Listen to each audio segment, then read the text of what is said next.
सरस्वती जी और उनकी बहू रश्मि के बीच एक दिन बहस छिड़ जाती है। आखिर किसका काम ज्यादा आसान है, बहू का या सास का?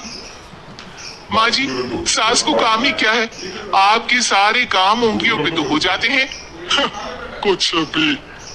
हाँ, हिसाब तो उंगलियों पे ही हो जाता है ना। अरे बेटा, ऐसा सिर्फ अभी लगता है, जो मुझे करना पड़ता है ना वो तुझे करना पड़े तो समझ आएगा कि असली काम का पहाड़ कैसा होता है। ठेले बराबर वजन भी नहीं है आपके काम में, और बात पहाड़ों के वजन की कर रही हैं आप। तू ऐसा करती ही क्या है घर में बेटा, ये तो बता मुझे। मैं थोड़ी ना कुछ करती हूँ, सब जादू से हो रहा है इस घर में। अरे एक दिन मेरा काम करोगी तो समझ आएगा। Okay okay, shut up. कल से मैं घर के काम करूंगी और तू मेरी जगह हर चीज का हिसाब रखना, ठीक है? ठीक है, ये भी कर लेते हैं।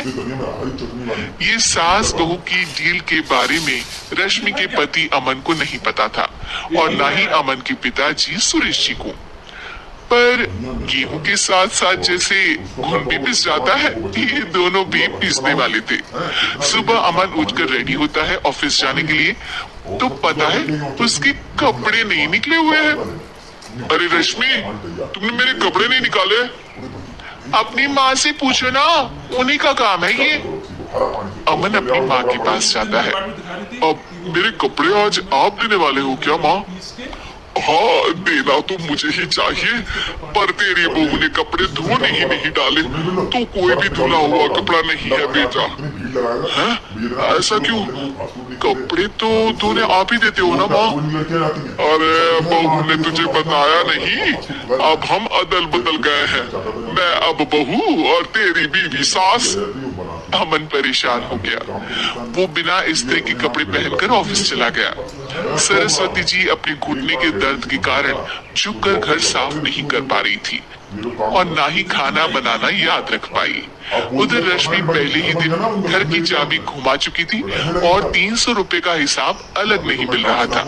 पर दोनों का ही घमंड कैलाश पर्वत से भी बड़ा था, और दोनों ही खेमे एक दूसरे की बात मानने को बिल्कुल तैयार नहीं थे। शाम को जब सुरेश जी और अमन खाना खाने बैठते हैं, तो सरस्वती जी उनके सामने गाजर और पपीते लाकर रख देती हैं। अरे माँ, ये क्या है? ख्याली पुलाव के साथ सलाद। माँ जी खाना बनाना भूल गई लगता है। अरे एक एक चमन्नी का हिसाब है मेरे पास, खाना बनाना कैसे भूल जाऊंगी?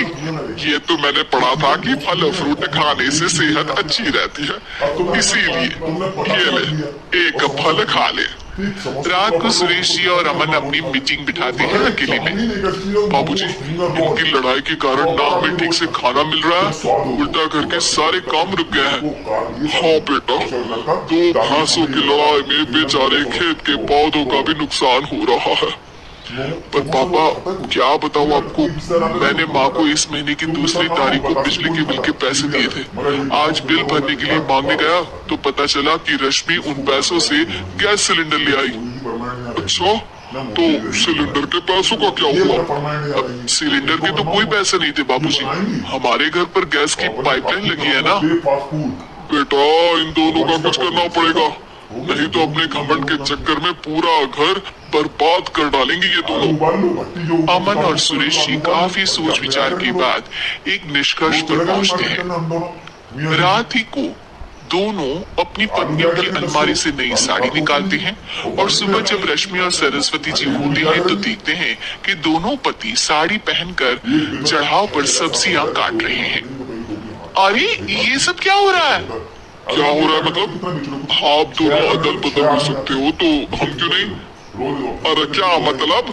नहीं नहीं, मेरी भी बचपन से किसी की बहू बनने की इच्छा थी, तो आज से सरस्वती तुम बड़ी बहू, मैं मिडिल बहू, और अमन छोटी बहू। अरे लेकिन सब घर पर बैठ जाएंगे तो कमाएगा कौन? ये घर कैसे चलेगा? अब वो तो भैया या बाकी लोग जाने, अब हमने भी अदल बदल कर ही लिया है तो कुछ नहीं हो सकता। रश्मि और सरस्वती जी को समझ में आ जाता है कि उन दोनों की आपस की डील की वजह से इन दोनों को बहुत तकलीफ हो रही है और उनकी ईगो ने दूसरों को कितनी यातनाएं दी है। असल में माँ जी आप सही थी, सास बनना बहुत मुश्किल है। अरे हाँ बेटा, और तू भी, मुझसे तो नहीं हो पाया सब घर के काम, वापस बदल ले क्या? हाँ हाँ बिल्कुल माँ जी, और अब आप दोनों भी बदल लीजिए। कोई आ गया तो आप दोनों को देखकर क्या सोचेगा? अच्छा है, आप दोनों के समझ में ये बात तो आई। मैं फटाक से कपड़े बदल लेता हूँ। अरे रुक जा बेटा, एक फोटो ले लेती हूँ तेरी। मेरी बेटी होती तो तेरे जैसी ही दिखती साड़ी में। और मेरा फोटो नहीं लोगी? 8 फेरों का 8वां वचन। स्वाति ने इसी साल शहर की कॉलेज से पढ़ाई पूरी की है और अब उसके लिए जगह जगह से रिश्ते आने लगे हैं। स्वाति से ज्यादा उसके रिश्तेदारों को उसकी शादी की चिंता है, इसीलिए जो भी स्वाति के घर आता वो किसी नए लड़की की खबर जरूर ले आता। अरे दीदी, ये फोटो देख के बताओ कैसा है? राहुल नाम है लड़के का, मेरी सहेली की बहन का बेटा है। अपनी स्वाति के साथ एकदम प्यारी जोड़ी लगेगी इसकी। जरा दिखाना, फोटो तो बढ़िया लग रहा है। कोई गलत आदत वादत तो नहीं है ना इसे? और कमाता कितना है? अरे कोई गलत आदत नहीं है दीदी, आप कहो तो एक मीटिंग करवा देती हूँ, फिर सब कुछ फाइनल कर लेना। हाँ हाँ ये सही कह रही हो तुम। संडे को स्वाति के पापा भी घर में ही रहेंगे। बुआ फिर वहां से चली जाती है और रात को स्वाति की माँ उससे कहती है, स्वाति बेटा, आज कमला बुआ ने एक लड़के की फोटो दिखाई है, संडे को वो लोग मिलने आ रहे हैं, तैयार होना तुम बेटा। अरे मम्मी, आप कहाँ कमला बुआ के चक्कर में आ जाती हो? अभी इतनी जल्दी कोई शादी वादी नहीं करनी है मुझे। अरे बेटा, अच्छा लड़का है, बुआ जानती है उसे अच्छे से। हाँ स्वाति बेटा, एक बार मिल तो लो, बाद में देखेंगे आगे क्या करना है। वैसे तो कमला रिश्ता लाई है तो मना करने का तो कोई सवाल ही नहीं उठता। संडे की सुबह होती है और कमला बुआ राहुल और उसके मम्मी पापा को लेकर स्वाति के घर आती है। अरे आइए आइए भाभी, इसे अपना ही घर समझिए, इनसे मिलिए, ये मेरे भैया और ये मेरी भाभी है। नमस्ते भाभी जी, ये है हमारा लड़का राहुल, सरकारी नौकरी की तैयारी कर रहा है ये। वैसे आपकी बेटी कहाँ है? अरे स्वाति बेटा, बाहर आ जाओ। वैसे कितनी पढ़ाई की है स्वाति ने? जी, पोस्ट ग्रेजुएट है हमारी बेटी साइंस में। ये सब तो ठीक है, पर घर संभालना जानती है या नहीं? हमें कौन सी इससे नौकरी करवानी है? नौकरी तो मेरा बेटा करेगा ही। पर मैंने इतनी पढ़ाई की है और आप चाहती हैं कि मैं घर पर ही बैठी रहूं? अरे स्वाति बेटा, ये बड़ों की बात में तुम कहाँ बोल पड़ी? हम सब देख लेंगे क्या करना है क्या नहीं। हम तो इसी बात पर विश्वास करते हैं कि घर के लड़कियां घर में ही रहे तो ज्यादा अच्छा रहता है। वरना भाई साहब, आप तो आजकल के हाल जानती हैं, कितनी घटनाएं होने लगी हैं औरतों के खिलाफ। स्वाति बेटा, रसोई का काम तो पूरा जानती हो ना? शादी के बाद तुम्हें ही संभालना है वो सब। अरे बहुत अच्छा खाना बनाती है ये, आप सब लोग इसकी तारीफ करते नहीं थकेंगे। लो भाई, हो गई मीटिंग, अब शादी की तारीख फाइनल कर लेते हैं, क्यों भैया? भाई हम तो पंडित जी से चर्चा करने के बाद ही तारीख फाइनल करेंगे, सालों से हम उनकी बातें मानते हुए आ रहे हैं। लड़के वाले और कमला बुआ की बातें सुनकर स्वाति एकदम नाराज हो जाती है और उसे लगने लगता है कि शादी के बाद उसे घर पर ही बैठना पड़ेगा। लेकिन घर वालों के आगे उसकी एक नहीं चलती और उसे शादी के लिए हाँ कहना पड़ता है। शादी का दिन आ जाता है और सब मंडप में जमा होते हैं। अब फेरों का समय हो गया है, अब कन्या अपने वर से 7 वचन मांगेगी। आप किसी धार्मिक आयोजन में जाएं तो मुझे भी ले जाएंगे। आप मेरे माता पिता का भी बराबरी से सम्मान करेंगे, हमेशा मेरा साथ निभाएंगे। आपको दोनों परिवार की जिम्मेदारियां बखूबी निभानी होगी। हर जरूरी बात में मेरी भी राय लेंगे। आप सभी गलत आदतों से दूर रहेंगे।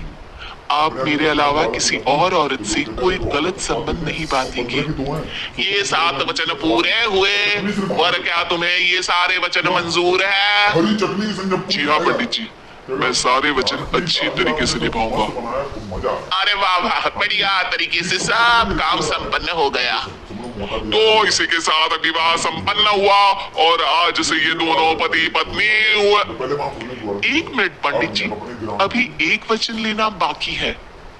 अब कौन सा वचन है बेटा? मैं अब हमेशा के लिए किसी दूसरे घर में जाने वाली हूँ, तो पति के अलावा मैं अपने सास ससुर से भी एक वचन लेना चाहूंगी। अब कहो बेटी। मैं ये चाहती हूँ कि मुझ पर किसी बात की कोई पाबंदी नहीं लगाई जाएगी। मुझे सब कुछ करने की आजादी होगी और मैं भी विश्वास दिलाती हूँ कि मैं एक अच्छी बहू बन के दिखाऊंगी। स्वाति की बात सुनकर उसकी सास ससुर एकदम चौंक जाते हैं और कुछ बोल नहीं पाते कि उतने में कमला बुआ बोल पड़ती है। अरे बेटा, ये भी कोई कहने की बात है? रानी बन के रहोगी तुम तो। वचन देने से पहले सोच लीजिए, क्योंकि शास्त्रों में वचन ना निभाने वालों के लिए नरक से भी बदतर सजा लिखी है। स्वाति की चालाकी से वहाँ मौजूद सब लोग प्रभावित हो जाते हैं और लोगों में बदनामी ना हो जाए, इस कारण स्वाति के सास ससुर को उसे वचन देना पड़ता है। और कैसी अपशकुन वाली बातें कर रहे हैं आप पंडित जी? हमें मंजूर है बेटा तुम्हारी शर्त। स्वाति अपनी समझदारी से अपनी बात अपने ससुराल वालों से मनवा लेती है और खुशी खुशी राहुल से शादी कर लेती है। अब से हर शादी में मैं खुद 8 वचन दिलवाऊंगा। ओम मंगलम मंगलम मंगलम। रश्मि और अमर लॉकडाउन के चलते डेटिंग ऐप पर मिलते हैं। उसी बीच उनकी बॉन्डिंग बहुत अच्छी बन जाती है और दोनों एक दूसरे से प्यार करने लगते हैं। बस लॉकडाउन खत्म होते ही चट मंगी पट शादी। उससे पहले घर में बात तो कर लो। अरे माँ पापा कभी मना नहीं करेंगे। अमर की बात सुन रश्मि खुश हो जाती है। ऐसे ही दिन बीतते हैं और देखते ही देखते लॉकडाउन खुल जाता है, जिसके अगले ही दिन अमर अपने परिवार के साथ रिश्ता लेकर रश्मि के घर पहुंच जाता है। अभी लॉकडाउन खुला ही है और कोरोना तो खत्म भी नहीं हुआ, इसलिए ज्यादा कुछ ना करके अगले कुछ दिनों में छोटे फंक्शन के साथ शादी कर लेते हैं। अमर के पापा की बात पर सब सहमत हो जाते हैं। कुछ दिन बाद दोनों की शादी हो जाती है और रश्मि अपने ससुराल पहुंच जाती है। बेटा, शादी तो तूने अपनी मर्जी से कर ली, लेकिन बहू को बोल देना इस घर में हुक्म मेरा ही चलेगा, इसलिए अपना राज जमाने की कोशिश भी ना करे। माँ, रश्मि को यहाँ सिर्फ प्यार, आशीर्वाद और अपनापन चाहिए, पैसा या राज नहीं। बेटी की बात पर सास मुंह बनाए वहां से चली जाती है और अब वो हर रोज रश्मि को परेशान करना और ताने देना शुरू कर देती है। देखो, ये है आजकल की लड़की, इंटरनेट पर लड़कों से बातें करते हुए इन्हें शर्म भी नहीं आती, और यहाँ तो देखो कितनी सीधी सुशील बनकर दिखा रही है। मम्मी, शादी के रिश्ते वाले इंटरनेट ऐप से जब किसी को कोई दिक्कत नहीं है, फिर डेटिंग ऐप के जरिए मिलना किस तरह गलत हो सकता है? रश्मि के डेटिंग ऐप वाली बात सुन उसकी हैरान सास तुरंत तुनक कर पूरे घर को सिर पर उठा लेती है, जिसकी आवाज सुन अमर और उसके पापा भी वहां आ जाते हैं। हाय मेरी माता, इतना बड़ा झूठ! डेटिंग ऐप को इंटरनेट के जरिए मिली है बोलकर इस कलमुही को मेरे सर ला बिठा दिया। अरे नासपिटी, तुझे जरा भी शर्म नहीं आई? वहां न जाने कितने लड़कों से गुलगुलू गुलगुलू करके तुझे मेरा ही लड़का मिला था फंसाने के लिए। माम, मुझे तो समझ नहीं आ रहा क्या बोले जा रही हो। डेटिंग ऐप इस्तेमाल करना कोई अपराध नहीं है, और तुम रश्मि को ऐसा कैसे बोल सकती हो? मैं भी तो था उस ऐप पर। पहले उसके लिए माँ से झूठ बोला और अब लड़ाई कर रहा है। सास और अमर की बात सुनकर रश्मि हैरान खड़ी रहती है। अमर, तुमने घर में झूठ क्यों बोला? ये सब देख रही हो ना, इसी की वजह से झूठ बोलना पड़ा। एक तरफ अमर और रश्मि की ये बात चल रही होती है, वहीं दूसरी तरफ सास का नॉन स्टॉप क्लेश सबको परेशान कर देता है। सब एकदम चुप, जो हुआ सो हुआ, अब मुझे कुछ ना सुनाई दे। पति की बात सुन सास चुप होकर वहां से चली जाती है, लेकिन अब वो रश्मि के सिर दुनिया भर के सारे काम डालकर उसका जीना पहले से भी ज्यादा मुश्किल कर देती है। मम्मी, मैं आपका गुस्सा समझ सकती हूँ, आपको जो करना है कर लीजिए, मैं कभी कुछ नहीं बोलूंगी। उम्मीद है किसी दिन तो आपका गुस्सा शांत होगा और नफरत प्यार में बदलेगी। रश्मि की अच्छाई को उसका नाटक समझकर सास गुस्से के 7वें आसमान पर चढ़ जाती है और उसी शाम रश्मि को नीचा दिखाने के लिए अपनी सहेलियों को घर बुलाकर उसकी बुराइयां करने लगती है। अरे कौशल्या, क्या बताऊं, आजकल के बच्चे ना बहुत एडवांस हो गए हैं। पहले रिश्ते घर परिवार वाले सब देख परख के कराते थे, और अब ये लोग खुद न जाने कहां कहां मिलकर खुद ही सब कुछ पक्का करके हमें बता देते हैं। लड़की का कैसा दिन धर्म, कैसा ईमान, कैसा चरित्र कुछ नहीं पता, बस प्यार किया और घर लाकर बिठा देते हैं। अरे ऐसा क्यों बोलती हो? आजकल बच्चे अपने आप में बहुत समझदार हो गए हैं, और फिर पूरी जिंदगी तो उन दोनों को ही साथ निभानी है। अपनी पसंद से शादी कर भी ले तो क्या दिक्कत, तू ही देख ले, पहले इतना अच्छा बेटा और अब सोने पर सुहागे जैसी सर्वगुण संपन्न बहू। अरे पता है, अभी कुछ दिन पहले मेरी बेटी ने मुझे डेटिंग ऐप के बारे में बताया, जहां लड़का लड़की अपनी पसंद से अपने आप एक दूसरे को चुन लेते हैं, और फिर अगर सब सही रहता है तो बात आगे भी बढ़ जाती है। अरे इसमें इतना खुश होकर क्या बता रही हो, ये तो गलत है। न जाने कौन क्या है, कितना झूठ कितना सच है। अरे पर सोचो, जब तुम किसी के बताए रिश्ते को देखने जाते हो तो क्या एक ही बार देखने से सच झूठ का पता लगा सकती हो? जरूरी नहीं कि बच्चों का लिया फैसला हमेशा गलत हो। अरे बहुत बार हमसे भी तो गलत फैसले होते हैं ना। अच्छे बुरे लोग तो हर जगह मिल सकते हैं, फिर इसमें सिर्फ बच्चे ही गलत कैसे? सहेलियों की बात सुन सास सोच में पड़ जाती है, और इसी तरह कुछ दिन बीत जाते हैं जिसमें ना तो वो रश्मि को परेशान करती है और ना ही कोई ताना सुनाती है, जिसे देख रश्मि परेशान हो जाती है। मम्मी, आपकी तबीयत तो ठीक है ना? कुछ दिनों से देख रही हूँ आप मुझे कुछ बोलती ही नहीं। तो मेरा परेशान करना ज्यादा अच्छा लगता है क्या? नहीं, आपकी शांति उससे ज्यादा परेशान कर रही है। शांति इसलिए है क्योंकि मुझे एहसास हो गया है कि गलत तुम लोग नहीं, मेरी सोच है। प्यार तो एक सुंदर एहसास और शादी खूबसूरत साथ है। अगर ये साथ सच्चा है तो कहीं पर भी किसी भी तरह जुड़ा हो उससे कोई फर्क नहीं पड़ता। आप कौन है?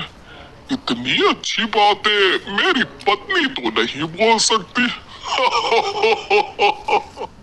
क्या आप भी? अमर रोज दफ्तर से अपने घर आते हैं। दिन भर काम और टेंशन से जूझकर घर आते ही अपनी भड़ास निकालते हैं अपने परिवार पर। बस आज काम जल्दी खत्म हो गया, अब आराम से जाकर मैच देखूंगा। निकल जाता हूँ इससे पहले कि बॉस की नजर में आ जाऊं।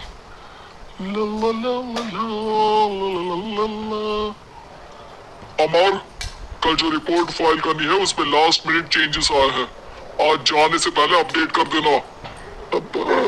सर, आज जल्दी जाना जरूरी है, बेटे को स्कूल के जरूरी सामान खरीदने ले जाना है ना।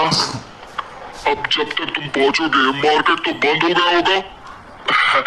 सर, इसलिए जल्दी जाना होगा। एक काम करो, कल जल्दी चले जाना। अमर बेबस होकर बॉस का ऑर्डर मानकर फिर काम में लग जाते हैं। किसी तरह मन मारकर काम खत्म करते हैं और चिड़चिड़े मन से घर पहुंचते हैं। निशा, जल्दी से खाना लगा दो, इंडिया की बैटिंग खत्म होने वाली है। बॉस ने लेट करवा दिया। अरे इतनी देर से आए हो, थोड़ी देर बात तो कर लो। अरे सुनो, हटो यहाँ से, पापा को टीवी देखने दो। पता है ऑफिस में कितना काम रहता है, कितना काम करके आया हूँ मैं। तो मैं भी तो ट्यूशन जाकर आया हूँ। तब जाओ, जाके फिर होमवर्क कर लो, फिर स्कूल भी जाना है ना। तो मैं उठ जाऊंगा, लेट नहीं करूंगा, अभी मेरा शो चल रहा है, मुझे देखना है।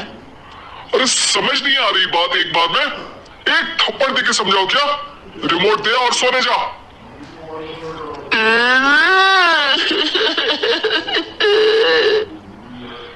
सोनू रोते हुए मम्मी के पास जाता है और अपने पापा की शिकायत करता है। निशा उसे पुचकार के एक और बेडरूम में ले जाकर सुला देती है। मैं डांटती हूँ पापा को, तू सो जा, अभी ठीक है बेटा। नेहा खाने की थाली लेकर अमर के पास पहुंचती है और मेज पर रख देती है। अमर टीवी में डूबा हुआ है और बिना देखे ही खाने लग जाता है। निशा सामने बैठे उसे घूरे रहती है। कुछ देर में अमर ये समझता है और उसे देखने लगता है और इशारे में पूछता है कि क्या बात है। ये कोई तरीका है सोनू पे चिल्लाने का? अभी रुको, इनिंग खत्म होने दो। अमर खाने लग जाता है और मैच देखता है। आखिरी बॉल होने के बाद वो निशा की तरफ देखता है। अरे निशा, पानी दे दो जरा। निशा थाली के बाजू में रखे ग्लास पर इशारा करती है। अमर उठा के पानी पीता है। अब बोलो। बच्चा है सोनू, एक बार तो मिलते हो दिन भर में रात को, और फिर वो अपने पापा की डांट सुन के सो जाए। अरे बच्चा है तो बात सुननी चाहिए ना उसे मेरी। जवाब दे रहा था। अरे दिन भर के बाद आया हूँ, इतना काम किया, बॉस के नखरे झेले, और घर आओ तो बेटा बहस करे और सारी भड़ास घर आकर घर वालों पर निकालो। अरे तुम क्या बोल रही हो मुझसे ऐसे? तुम भी तो सारा दिन साथ रहती हो, डांटती भी तो हो उसे। बता रहा था वो मुझसे, अभी कुछ दिन पहले ही डांटा था ना तुमने। हाँ, मुझे अभी सोने के पहले बता रहा था। देखो अभी झगड़ा मत करो, मुझे आराम करना है, टीवी देखने दो। अरे तो उसको भी तो दिन भर पढ़ाई के बाद देखना होता है ना टीवी, आराम करने के लिए। कोई जरूरत नहीं है, छोटा है अभी, आदत बिगड़ जाएगी। और तुम उसकी वकालत करना ना बंद कर दो। चलो अभी सेकंड इनिंग्स चालू होने वाली है, गुड नाइट। अमर फिर से टीवी देखने लगता है और निशा उसे। कुछ सेकंड्स में वो उठ के जाने लगती है।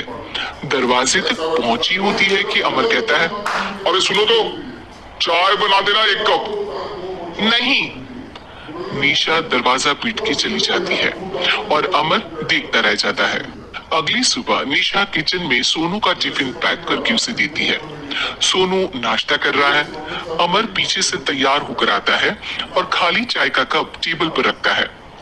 अमर, उसे वहां मत रखो, अभी साफ की है, दाग लग जाएंगे। अरे क्या हुआ है तुमको? रोज तो यही रखता है।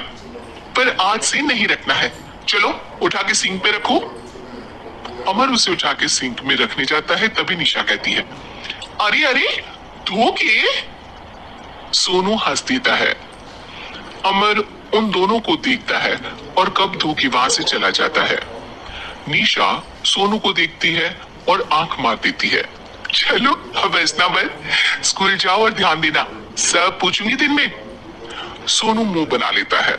सब अपना दिन बिताकर रात में फिर एक साथ आते हैं। आज अमर घर जल्दी पहुंच गया है और टीवी के सामने पसार के बैठ जाता है। पीछे से दरवाजा खुलने की आवाज आती है। खिलखिलाते हुए सोनू अंदर आता है, सीधे टीवी रूम के अंदर, और अमर को बैठा देख चौंक जाता है। पीछे से कमरे में निशा भी आती है। सोनू, हाथ पैर धो के कपड़े बदल लो, चले जाओ। सोनू कमरे से बाहर चला जाता है। अरे निशा, जरा 1 कप चाय। क्या हर वक्त चाय? नहीं है दूध घर में। अरे दूसरी बार ही तो मांग रहा हूँ ना। दूध वाले को बोला था दूध एक्स्ट्रा 1 लीटर लेकर आना, वो 1 लीटर कम लेकर आया। आज तुमको चाय नहीं मिलेगी, खीर बना दी है पूरे दूध की। अरे दूध वाले की गलती के लिए मुझ पर क्यों चिढ़ रही हो? मैंने क्या किया? तुम भी तो यही करते हो ना, ऑफिस में किसी की गलती हो तो घर आके चीखते हो। चाय पीनी है तो दूध लाना पड़ेगा नीचे से। अरे पर तुम नीचे से ही आई ना। मैं भूल गई, तुम भी तो नीचे से आए। निशा कमरे से बाहर जाती है और सोनू अंदर आता है। वो अमर को देखता है, फिर कुछ बोलता नहीं है। अरे क्या हुआ सोनू? मेरा टीवी देखने का टाइम है अभी। आज रात को देख लेना। देखो आप ना परेशान मत करो, आज ऐसे ही टीचर से डांट सुन ली है, अब आपकी नहीं सुनने वाला। अच्छा, क्यों डांटा टीचर ने? क्योंकि मेरा प्रोजेक्ट इनकम्प्लीट था, आपने सामान लाके नहीं दिया और आपकी वजह से सब हंसने लगे मेरे पे। अब आप जाओ। सोनू टेबल पे रखा रिमोट उठाता है और चैनल बदल के बैठ जाता है। अरे ये क्या तरीका है बात करने का? तो आपसे ही तो सीखा है, बाहर का गुस्सा घर पे निकाल दो। अमर उठ के दूध लेने चला जाता है। कुछ देर में लौट के वो चुपके से निशा और सोनू को टीवी देखते हुए देखता है और किचन में चला जाता है। 3 कप चाय बनाकर वो टीवी कमरे में पहुंचता है। आज मेरे हाथ की चाय पी लो। इस बदले बर्ताव को देख के निशा और सोनू चौंक जाते हैं। अपना कप उठाकर चाय पीने लगता है। अमर एक बैग निकाल के सोनू की तरफ बढ़ाता है। इसमें क्या है? प्रोजेक्ट का सामान और गिफ्ट। लगता है पापा दूध लेने गए और गुस्सा छोड़ के आ गए। कैसी है सोनू के पापा के हाथ की चाय? स्वीट स्वीट, बिल्कुल मम्मी की तरह। और पापा की तरह नहीं? पापा की तरह कड़क है। सॉरी बेटा, अब समझ गया कि ऑफिस में कुछ भी हो उसे ऑफिस तक ही रखूंगा, प्रॉमिस। निशा और सोनू को गले लगा लेता है और उस दिन के बाद कभी घर की चिंता दफ्तर में नहीं गई और ना दफ्तर का टेंशन घर में आया।